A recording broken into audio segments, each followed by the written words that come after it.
বাবার তোর বাড়িতে টাকার বেশি কিছু না, ওই বাড়ির জিনিসপত্রের কেনাকাটি।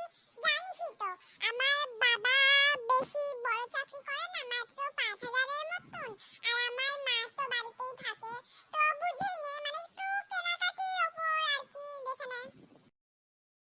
ও আচ্ছা আচ্ছা, বুঝতে পারলাম। তো আমি তোকে দু 2-3 টাকা তো দিতেই পারি, মানে একটু 1,000 কি 1,500। তো তুই বল, তুই কি আমার কাছ দিয়ে নিবি? না না, আমার ওইসব দরকার নেই। আমার শুধু এখন আমি একটা বেশি ভালো চাকরি খুঁজছি। তুই কোনো চাকরি পেলে বল, আমি দেখে নিই। ও তুই চাকরি খুঁজছিস, মানে আমি চাকরি। ও হ্যাঁ, মনে পড়লো, আমার মাও আমাকে একটা চাকরির ব্যাপারে বলেছিল, যেখানে তোকে মানে কিছু না জিনিস ডেলিভারি করতে হবে। তুই কি তাহলে এটা করবি? মাসে তোর 10,000